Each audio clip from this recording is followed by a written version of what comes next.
अमेरिकी एविएशन इतिहास के एक ऐसे अनसुलझे रहस्य में गोता लगाने का समय आ गया है जो 50 से भी ज्यादा सालों से दुनिया को उलझाए हुए है। ये महज कोई केस नहीं है, ये तकनीकी सटीकता और अत्यधिक दुस्साहस की एक ऐसी कहानी है जिस पर यकीन करना मुश्किल है। जरा सोचिए, एक आदमी जो आसमान से आया, जिसने प्लेन में खौफ पैदा किया और जो बस हवा में ही कहीं गायब हो गया हमेशा के लिए। आज हम डिकोड करेंगे कुख्यात डीबी कूपर अपहरण की इस पूरी कहानी को। $200,000 अब ये महज कोई मामूली आंकड़ा नहीं है। 1971 के हिसाब से सोचें तो आज के समय में ये $1.5 मिलियन से भी कहीं ज्यादा की रकम बैठती है। और ये इतनी बड़ी फिरौती मांगी किसने? एक ऐसे भूत ने जो एक ठंडे और बर्फीले तूफान के बीच छलांग लगाकर गायब हो गया। एक अकेला इंसान इतनी बड़ी रकम लेकर हवा में कैसे गायब हो सकता है, और वो कभी पकड़ा क्यों नहीं गया? चलिए उस रात की घटनाओं को करीब से समझते हैं। पार्ट 1, फ्लाइट 305 का अपहरण। 24 नवंबर 1971, थैंक्सगिविंग से ठीक एक दिन पहले पोर्टलैंड एयरपोर्ट पर एक डार्क बिजनेस सूट पहने हुए बेहद शांत व्यक्ति ने कैश देकर एक वन वे टिकट खरीदा। उसने अपना नाम लिखवाया, डैन कूपर। अब जरा इस टाइमलाइन पर नजर डालिए। यह साफ दिखाती है कि कूपर का प्लान कितना खौफनाक हद तक शांत और सुनियोजित था। 2:50 पर फ्लाइट उड़ान भरती है और महज 10 मिनट बाद कूपर अपना पहला कदम उठाता है। 3:45 तक उसकी मांगें बिल्कुल स्पष्ट थीं। उसने जानबूझकर 4 पैराशूट मांगे थे। क्यों? ताकि अधिकारियों को लगे कि वो अपने साथ किसी बंधक को कूदने के लिए मजबूर करेगा, और इस डर से वो पैराशूट के साथ कोई छेड़छाड़ ना करें। शाम 5:39 तक लैंडिंग तक उसने पूरा कंट्रोल अपने हाथों में रखा हुआ था।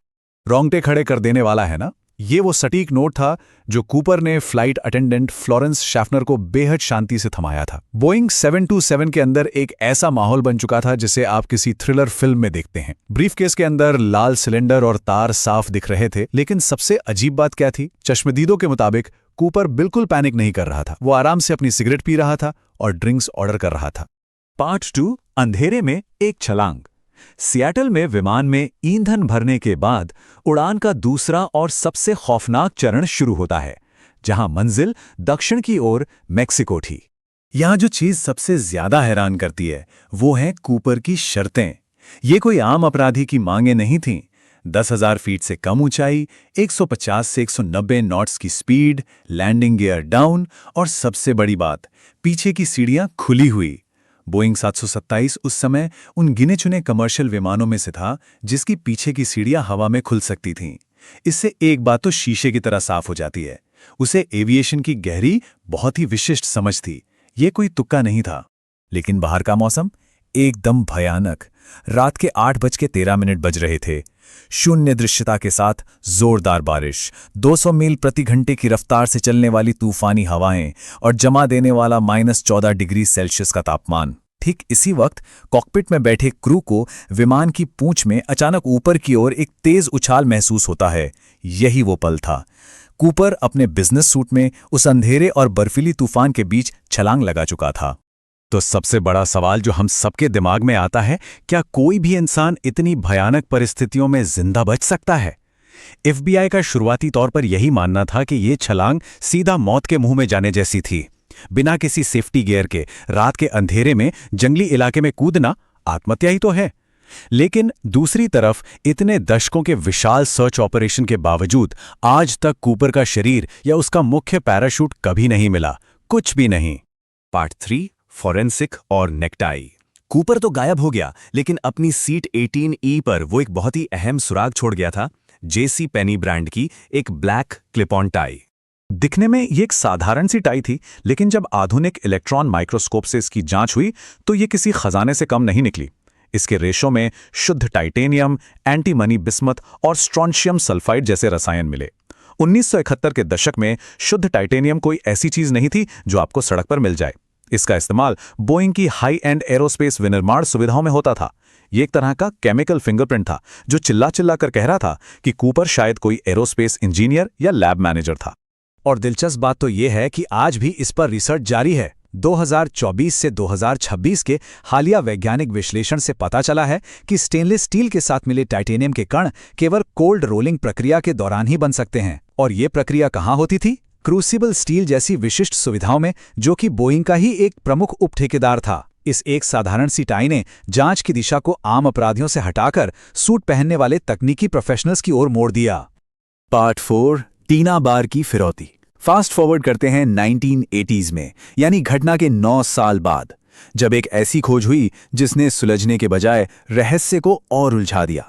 कोलंबिया नदी के किनारे टीना बार नाम के एक समुद्र तट पर एक 8 साल का बच्चा कैंप फायर के लिए गड्ढा खोद रहा था।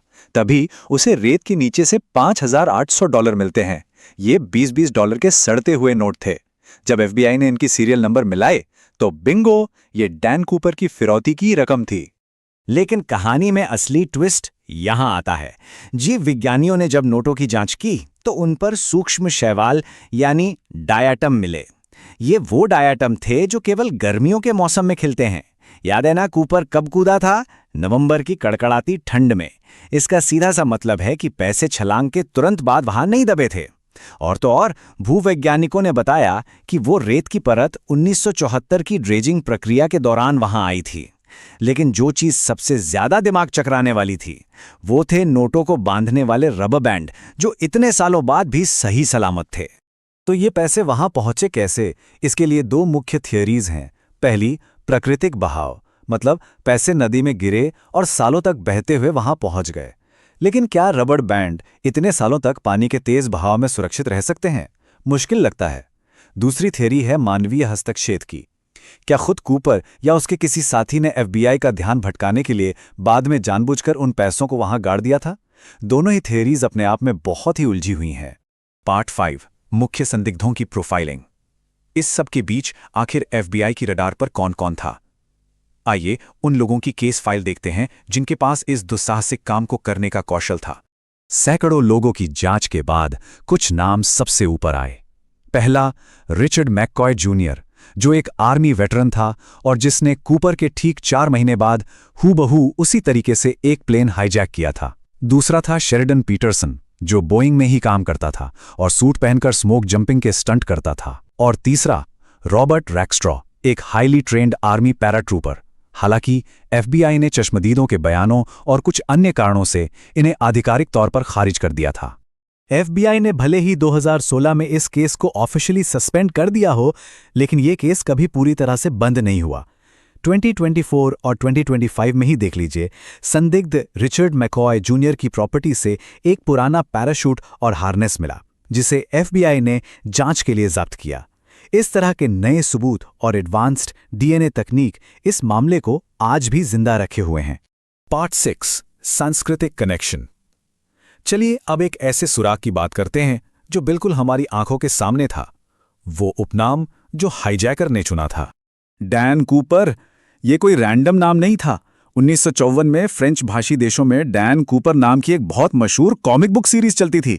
इसका हीरो एक कैनेडियन एयर फोर्स का टेस्ट पायलट था जो पैराशूट से खतरनाक स्टंट करता था। और सुनिए, एक कहानी में तो वो हीरो फिरौती के बैग के साथ ही पैराशूट जंप करता है। 1971 के अमेरिका में ये कॉमिक ज्यादातर लोगों को पता भी नहीं थी। तो क्या अपहरणकर्ता कनाडा से था या कोई ऐसा फौजी था जो यूरोप में तैनात था और एक कॉमिक्स पढ़ता था? FBI ने इस पूरे ऑपरेशन को कोड नेम दिया था नॉरजैक। कूपर का क्या हुआ ये भले ही कोई नहीं जानता, लेकिन उस एक रात ने एविएशन के इतिहास को हमेशा के लिए बदल कर रख दिया। आज हम एयरपोर्ट पर जो सख्त सिक्योरिटी और पैसेंजर स्क्रीनिंग देखते हैं, उसकी शुरुआत इसी घटना के बाद हुई थी। इतना ही नहीं, बोइंग विमानों में कूपर वैन नाम का एक उपकरण लगाया गया ताकि हवा में कोई भी विमान की पिछली सीढ़ियां ना खोल सके। तो इन सब सबूतों, टाई पर मिले रसायनों और टीना बार के सड़ते हुए नोटों को देखने के बाद भी वो इंसान कभी नहीं मिला। क्या वो सच में कोई दुखी एरोस्पेस इंजीनियर था? क्या वो कोई कॉमिक बुक फैन था जो अपने फेवरेट फिक्शनल हीरो की जिंदगी असल में जी रहा था?